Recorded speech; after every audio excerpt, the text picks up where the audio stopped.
Hi అండి. Welcome to Ananya academy. ఈరోజు తెలుగు మెథడాలజీలో చాలా ముఖ్యమైన టాపిక్ మూల్యాంకనం, ఎవాల్యుయేషన్ అనే టాపిక్ గురించి తెలుసుకుందాం. ఈ వీడియో మీకు నచ్చినట్లయితే లైక్ చేయండి, షేర్ చేయండి, అలాగే సబ్స్క్రైబ్ చేయడం మాత్రం మర్చిపోవద్దు. ఈ వీడియో డిస్క్రిప్షన్లో మీకు టెట్ మరియు డీసీకి సంబంధించిన టెస్ట్ లింకులు కూడా ఇవ్వడం జరిగింది. ఆ టెస్ట్లు కూడా రాసుకొని మీ స్కోర్ను ఇంప్రూవ్ చేసుకోగలరు. నికషల వల్ల లభించిన సామూహిక ప్రమాణాల ఆధారంగా విద్యార్థుల ప్రగతిని ఇతర విద్యార్థుల ప్రగతితో పోల్చి చూస్తారు. దీనిని ఏమందురు?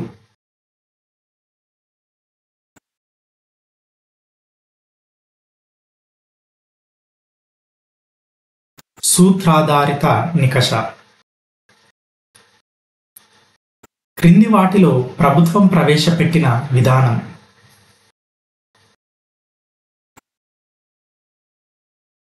లక్ష్యాధార బోధన. క్రింది వాటిలో మూల్యాంకనం యొక్క లక్షణం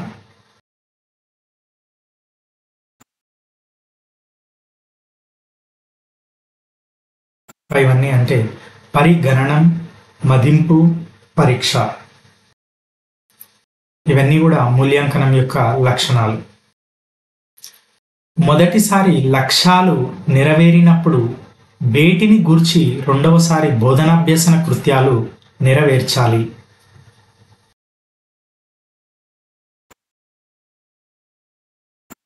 ఇవన్నీ అంటే బోధనా పద్ధతులు, విధానాలు, బోధనోపకరణాలు.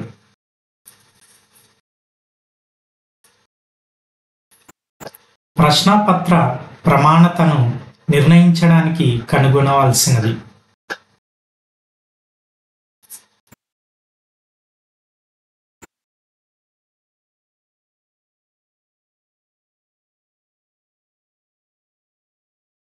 ఇవన్నీ అంటే పాఠ్య ప్రణాళిక సప్రమాణత, సాంఖ్యక శాస్త్రీయ సప్రమాణత, తార్కిక సప్రమాణత మరియు స్వానుభవపూర్వక సప్రమాణత.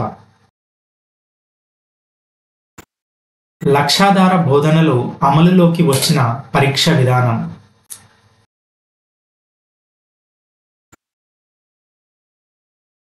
నూతన మూల్యాంకనం. పరిగణనం ఎప్పటి నుంచి అమల్లోకి వచ్చింది?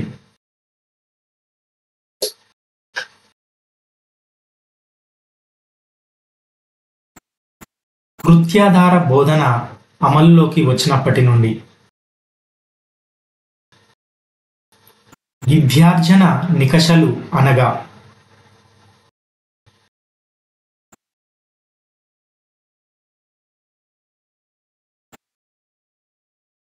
యూనిట్ పరీక్షలు. లక్ష్యాత్మక లక్షణాలు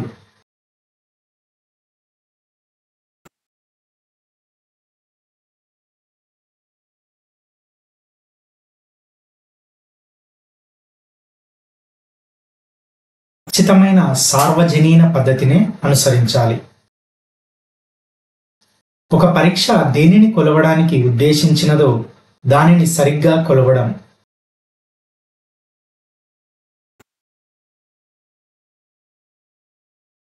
సప్రమాణత అంటారు. లక్ష్యాలు సాధించలేదని దేని ద్వారా తెలుసుకోవచ్చు?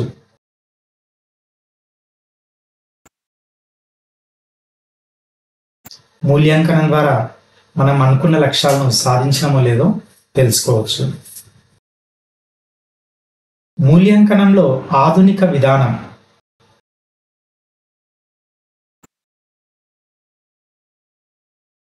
ఇవన్నీ అంటే లక్ష్యాలు, అభ్యసనానుభవాలు, మూల్యాంకనం. నేడు భాషా నైపుణ్యాలలో కేవలం వేటిని పరీక్షిస్తున్నారు?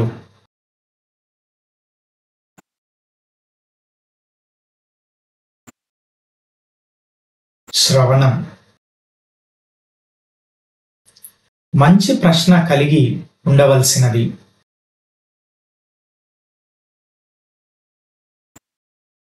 ఇవన్నీ అంటే సప్రమాణత కలిగి ఉండాలి, విశ్వసనీయత ఉండాలి, లక్ష్యాత్మక ప్రశ్నలు కలిగి ఉండాలి. ఇవన్నీ కూడా మంచి ప్రశ్నకు ఉండే లక్షణాలు.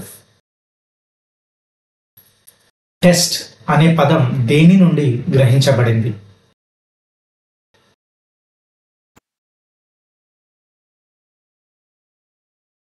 టెస్టమ్.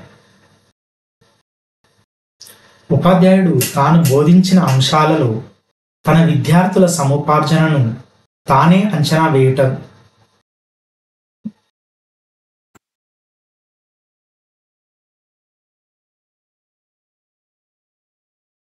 అంతర్గత మూల్యాంకనం. ప్రశ్నలు నిర్ణీత పాఠ్య ప్రణాళికను ప్రతిబింబించేలా ఉండటం.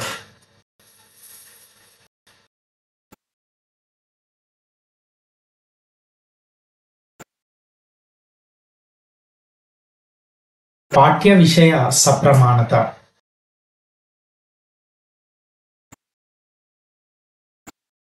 విషయాశ్రయ గణనకు పూర్తి అవకాశాన్ని కల్పించేది.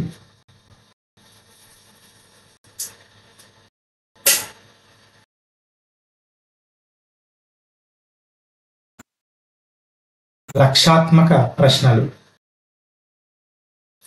విద్యార్థుల బోధనకు ప్రాతిపదికలు.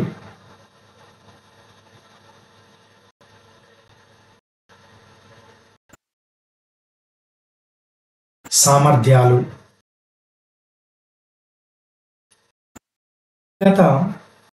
మూల్య నిర్ధారణ దేనిపై ఆధారపడును?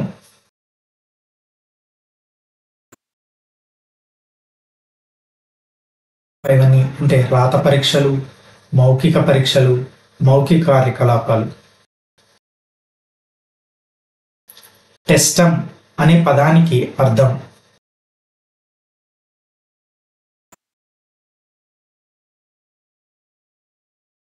ఒక విధమైన మూస.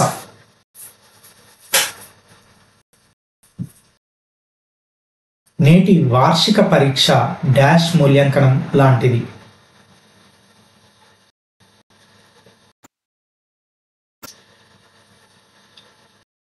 సమగ్ర. మూల్యాంకనం లాంటిది. కేవలం పాఠ్యాత్మక సముపార్జనాన్ని మాపనం చేయుటకు తోడ్పడేది.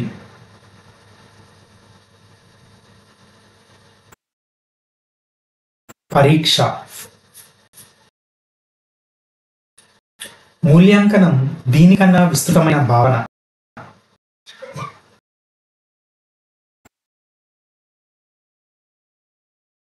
ఇవన్నీ అంటే పరీక్షలు, నికషలు, మూల్య నిర్ధారణ, ఇవన్నిటికంటే మూల్యాంకనం అనేది ఇంకా విస్తృతమైనదని. అంతర్గత మూల్య నిర్ధారణ అంశాలను పాఠశాల స్థాయిలో ఇలా ఇస్తారు.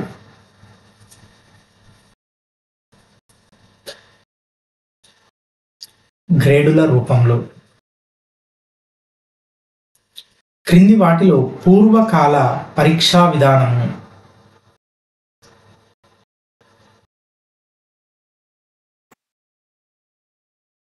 మౌఖిక.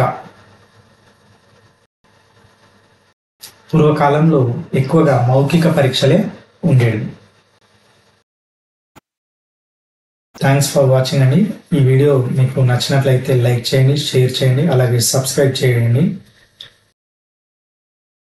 ఈ వీడియో డిస్క్రిప్షన్లో మీకు టెట్ మరియు డిఎస్సికి సంబంధించిన టెస్ట్ లింకులు ఇవ్వడం జరిగింది. వీలైతే రాసుకోగలరు. Thank you.